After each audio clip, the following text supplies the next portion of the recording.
66A சட்டப்பிரிவை ரத்து செய்து உச்சநீதிமன்றம் வழங்கியுள்ள தீர்ப்புக்கு கிடைத்துள்ள ஆதரவு மற்றும் எதிர்ப்புகளை தற்போது பார்க்கலாம்.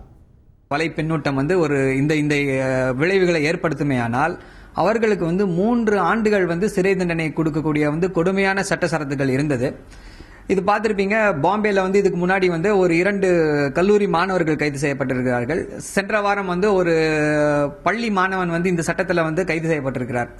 இதெல்லாம் பார்க்கும் பொழுது இது மிஸ்யூஸ் தான் பண்றதுக்கு வாய்ப்பு அதிகம். அரசாங்கத்துக்கு மிகப்பெரிய ஒரு மிருக பலத்தை கொடுக்கக்கூடிய சட்டம் இது சரியான முறையில் உச்சநீதிமன்றம் தலையிட்டு இந்த சட்டசரத்தை ரத்து செய்திருக்கிறார்கள். இது மிகவும் வரவேற்கத்தக்கது. சட்டத்தினுடைய பிரிவு தவறாக பயன்படுத்தப்படுகிறது என்ற காரணத்திற்காக அதையே நாம் நீக்கிவிடுவோம் என்று சொன்னால் அரசாங்கத்தின் கையில் எந்த விதமான இயந்திரமும் இல்லாத சூழலில் யார் வேண்டுமானாலும் எதை வேண்டுமானாலும் எதை பற்றி வேண்டுமானாலும் எவ்வளவு வேண்டுமானாலும் விமர்சிக்கலாம் என்கின்ற ஒரு அளவுகோலை இவர்கள் கொடுக்கின்ற காரணத்தினால் இதனுடைய பின்விளைவுகள் சரியாக இருக்காது என்று நான் உணர்கிறேன்.